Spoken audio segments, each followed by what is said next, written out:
Good morning, YouTube. Today we're gonna go dyno the 458. So actually we got a group deal going with Josh and we're gonna dyno tune a bunch of cars. So we're gonna take him over to Calvo's. He's got a dyno that we're gonna rent the time on, and then Josh is actually gonna do some tuning. So we're gonna do mine tonight, and then we're also gonna do an Aston Martin DB9S. So that's gonna be pretty sweet to see what that pulls, and also to hear that thing, that V12 screaming on the dyno. Whew. Perfection. We get to hear this thing on the dyno, see what sort of numbers it gets as a stock 458, and then of course we're gonna be playing with some other stuff, and we're gonna see what we can do. So we're gonna get this thing up there, the horsepower. So you're gonna want to watch this whole series. All right, we're gonna do a couple of videos on this. It's gonna be pretty badass. So let's get going to Josh's. Can't stop, won't stop. Can't stop, won't stop. Can't stop, won't stop. Can't stop. So are you recording all of the nefarious activities? The Aston, actually I lied, it's a DBS. Sorry, I said it was a DB9. And that's his. It's Mike's. Yeah, let's not blow up. No blowing up today. By the way, we're at Calvo Motorsports, and just a couple of high horsepower cars here. And then when you look inside the shop, it's like... It's a 500 crank car, so yeah. Oh my. 4 1/4, 450, Yeah. somewhere around there. Yeah, they're used to dealing with like 1,000 plus, 2,000 horsepower cars, and our measly like couple hundred horsepower cars are gonna be like Paltry 500 horsepower. paltry, yeah. Like, oh, that's what happens. That's how much mine adds once I turn it up. Oh, there it is. That's a sexy motor. Well, you can't really see it that well.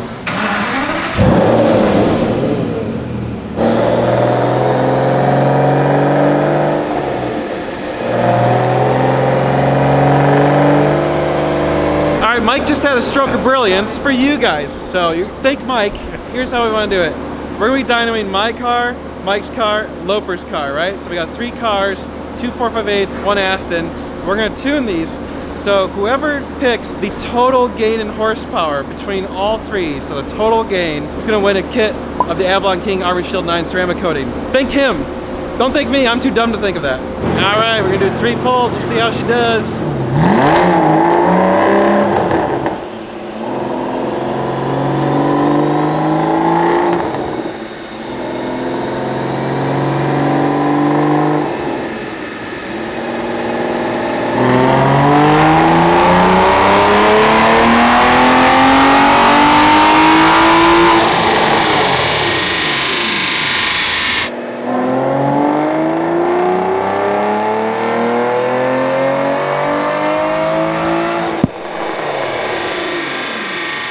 What did we get? 460. 461. Damn. Woo.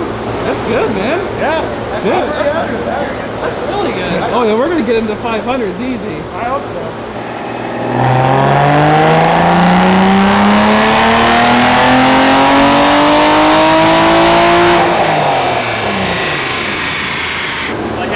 Same exact. Very consistent. Like, whoa, not even 1 horsepower off. All right, well, the British are pedantic if nothing else. Okay, so the factory rating on this is 510, and it put down, what was it, 461. Granted, he's got no secondary cats. He's got you still got cats, right? Yeah, still get the primary. Still got the primary, so that should have picked up some horsepower, which means it's probably putting out at least like 520 something, maybe even 530 something, depending on how many horsepower we got lost in the drivetrain. So it'll be interesting to see. My car is rated at 560 or 562, so it should be right around 500, 490, maybe 510. Oh yeah, we gotta pull the diffusers. All right, so we got it jacked up so we can pull the diffuser, because there's literally nothing to attach to unless you pull the diffuser. You just got your clickbait title for this video. What? Calvo Motorsports jacked up my Ferrari. You know, I wonder if Calvo Motorsports is a good enough search term that it's worthy of the title of the video. I'm gonna have to research that. Do I assume? Oh, I mean, I don't know for a fact. I don't know anything about this motor, but that doesn't look too happy. Hey, you're leaving.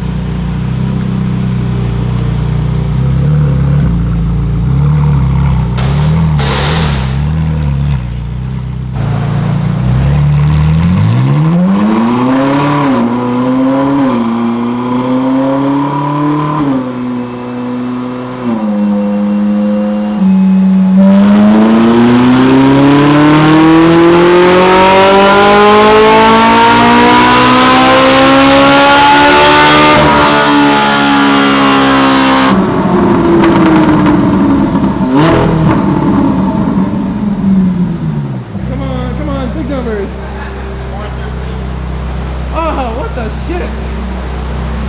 Dude, that sucks. Dude, you kicked the shit out of me. Oh! Not expect that. Crap out of me. Something's not right. Either my car is a total piece of shit or something's not right, because that's a good 50 horsepower off where it should be. All right, we cleared the code, so we're gonna try again.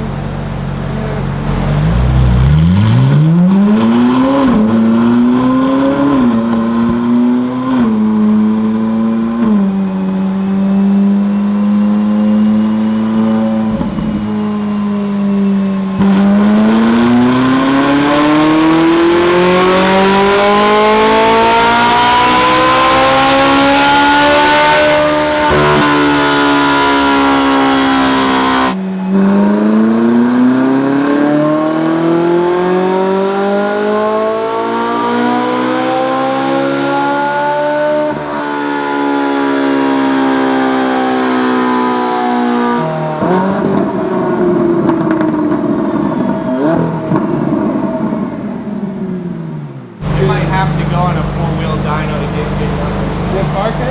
Oh yeah, look at it. It's complaining all shit already. Oh, you didn't get it into the CST mode.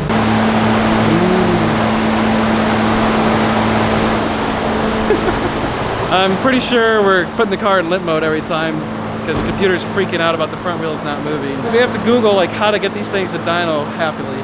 Either my car is the shittiest 458 ever or something else is wrong. We'll get it back up to where it should be. Day 2. Look who's here, look who's here. Yeah, that's right, we're gonna see what this puppy does on the dyno today. 1,000 minimum. Oh yeah, it's gonna be like 1,500 horsepower. Well, you know these wheels added 5 horsepower. Yeah. Yeah.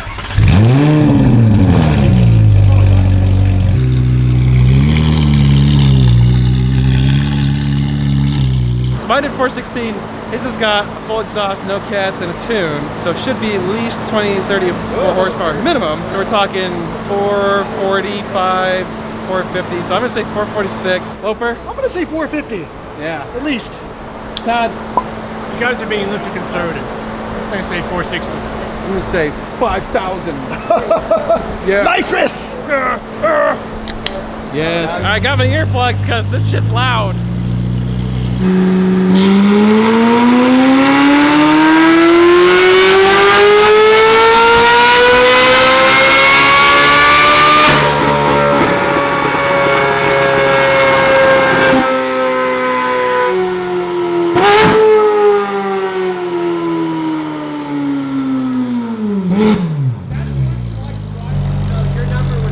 So it's the dyno reads low.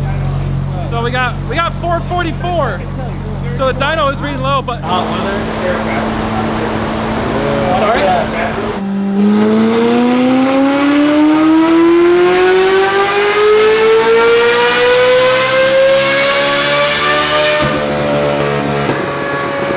Day 3. So now that we've dynoed this puppy, we're gonna get the files. Like we're gonna download off the computer the actual tune files, and send those off to be tuned, and then eventually put them back on, right? Correct. And I'm not a software coding guy yet, so the tool I'm using is what's referred to as a slave. Can only extract the file from the ECU and then load a new file. It's basically a copy of the file, so the car will still run, start, drive, and function while Right. the file is being processed. Yeah, you're not actually removing it. Correct. Yeah. Correct. Cool. So we're just going to kind of do a quick show on how we're doing that. The tool we're using here is the Alien Tech KES V2. Yeah. The car's on a battery charger because you want to keep voltage up while you're, doing your software work. All right, and you have to have it on.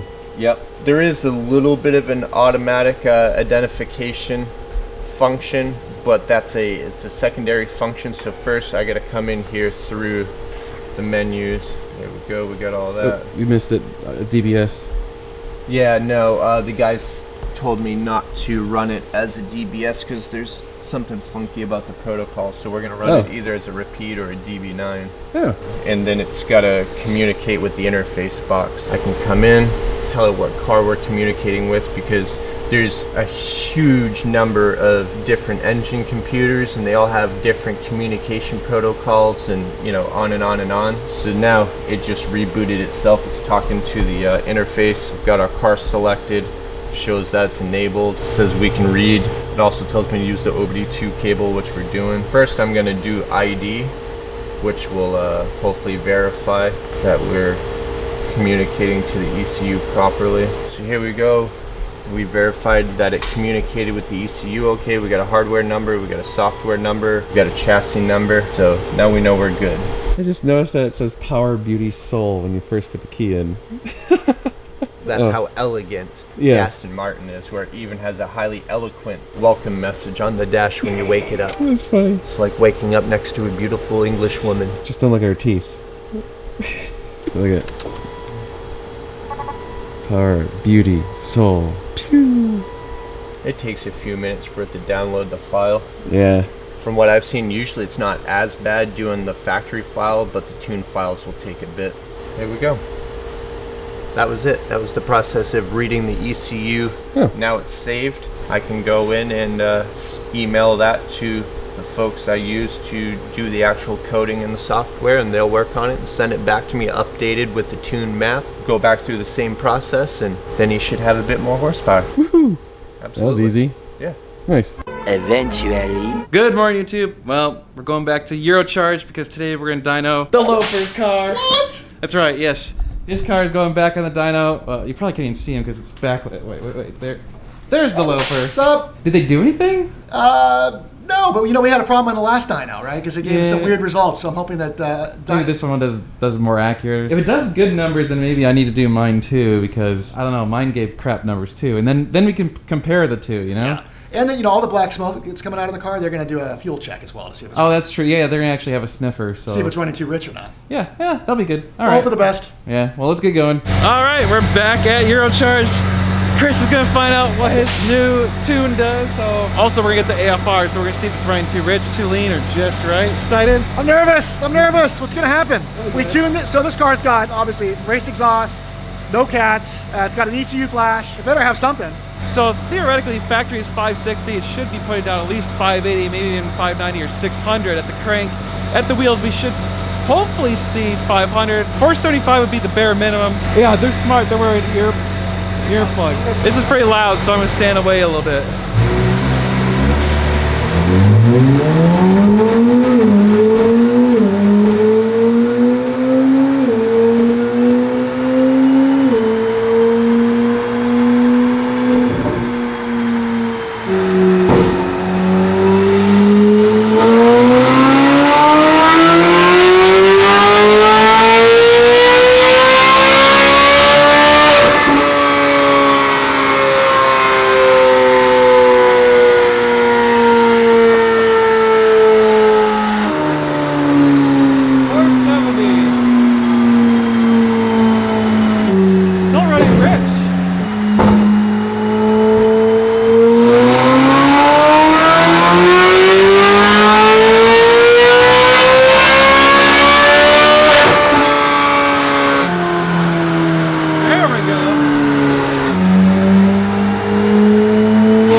Yeah. Like, ooh, sexy man.